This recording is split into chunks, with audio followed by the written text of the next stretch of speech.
In Sifu, you will need to quickly learn how to defend yourself. With the right timing, you can parry incoming blows, allowing you to stop your enemies and counterattack, or to throw them away in any direction. Some strikes will be too strong to block or deflect, and you will need to evade the blows. You can lean and duck to avoid high attacks, and jump to avoid low hits.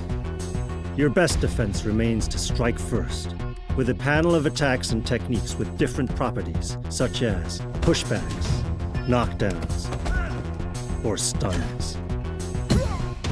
Your attacks will decrease the balance of your opponent, even if they block your strikes. Parrying their attacks will also impact their balance. Once you have broken the guard of your opponents, you can finish them off with a powerful takedown. On the other hand, your enemy's attacks will also impact your own balance.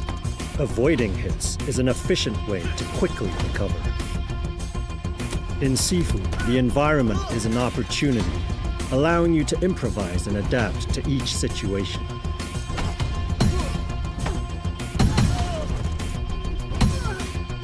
Create space to avoid being surrounded. Use everything at your disposal to prevail. Furniture, makeshift weapons, or anything that your enemies bring to the fight.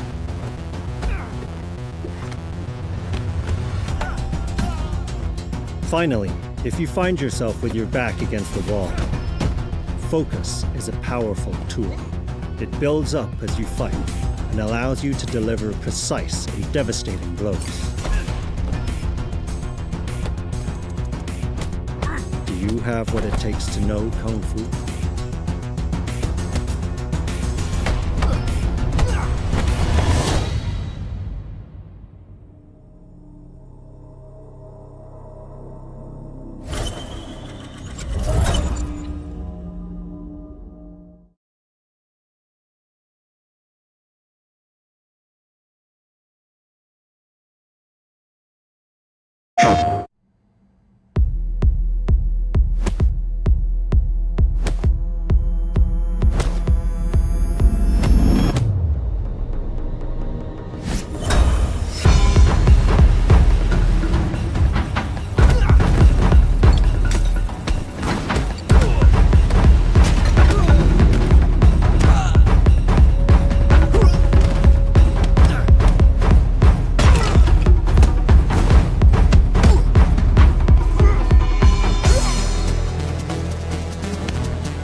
If there's one thing that developer Sloclap has shown that they have a unique mastery of in the world of video games, it's martial arts. And if 2017's hand-to-hand combat-focused open-world RPG Absolver wasn't a convincing enough case, their upcoming beat-em-up, Sifu, certainly aims to prove that few do Kung Fu better than the Paris-based studio. After getting a 30-minute developer-driven demo, I'd find it hard to argue against that point.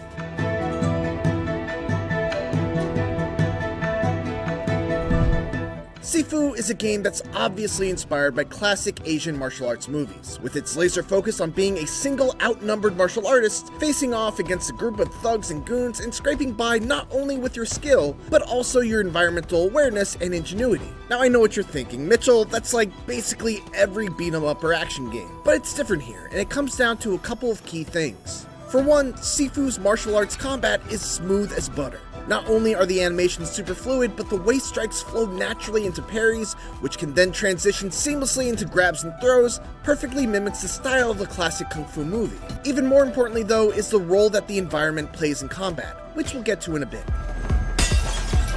On a fundamental level, Sifu's combat very quickly brings to mind the Batman Arkham games and most specifically, Sleeping Dogs. But there are some key differences. For one, at its core is a structure mirror that governs both your own and your opponent's ability to block. By continuously landing attacks, you'll deplete their structure meter, eventually opening them up to a takedown or execution. This is true for you as well. Block too often and your meter will decrease and eventually your guard will be opened up. You can parry by timing a block just as an opponent strikes, which will stun them and will open them up for strikes or directional throw. You can throw enemies into walls, downstairs, through guardrails, over railings, and so on and so forth, making it a vital technique. There's also a focus gauge that allows you to slow down time and target specific body parts that each cause a different effect when hit. There's a ton of destructibility in play as well. In one part, the player was picked up and slammed through a wall, which then allowed him to pick up a wooden piece of the wall and use it as a weapon.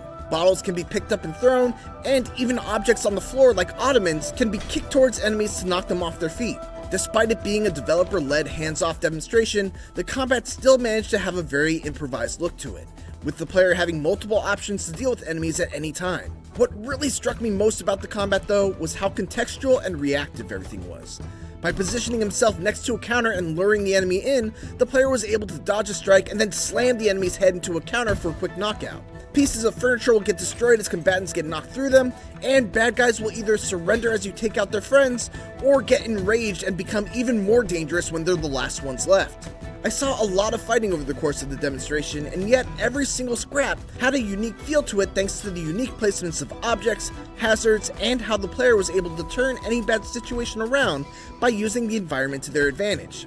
The demonstration also touched briefly upon unlockable skills and upgrades, which can be purchased from shrines. But what's interesting is that your upgrades and skills are lost upon death, which almost moves Sifu into a roguelite territory. But I wouldn't go that far, as the randomization elements that are key to the genre don't really seem to be present in Sifu. There is, however, that element of single run progression versus permanent progression. Instead of spreading your points out and buying a bunch of skills to help you in your current run, you could instead opt to pool the points into one skill and work towards unlocking it as a permanent upgrade that persists on all future runs. It's an interesting choice, and I'm curious to see how else the roguelite elements manifest and develop over the course of the game. I was impressed by virtually everything I saw of Sifu. The combat looks exquisite, the roguelite elements are intriguing, and the ways in which it brings to mind classic Asian martial arts movies should be exciting to any fan of the genre. Sifu releases on February 22nd, 2022 for PS4, PS5, and PC. Thanks for watching, and for more Sifu, make sure to check out the latest trailer. And for everything else, keep it here on IGN.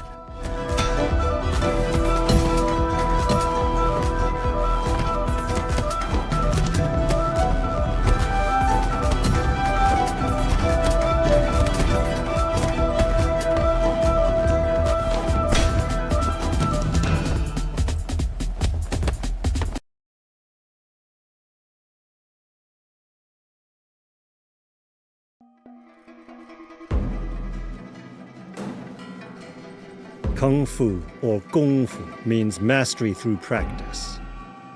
But is one life enough to know Kung Fu? In Sifu, we wanted players to experience training and self-improvement. To convey that, we've made death part of the journey. Through the use of an ancient pendant, players have the opportunity to rise up through death, but it comes at a cost.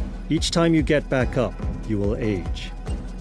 When encountering a challenging situation, it allows players to try again and to adapt and learn. Death is the opportunity for players to spend their experience points on skills and unlock new ways of tackling their opposition. While that may give you a sense of invulnerability at first, it won't last. The more you die, the faster you'll age. Your life energy is limited, and you will pay for each mistake. Past a certain age, your pendant will not save you anymore. That last death will be the final one. A useful tool that will outlast your demise. The detective board will keep track of all the information you've gathered on your 5 targets and their respective lairs. Should time catch up with you before you reach the end of your quest, it will help you get back on track with key information about hidden weapons and shortcuts. It will help you achieve your revenge, but it won't replace training and practice. Do you have what it takes to know Kung Fu?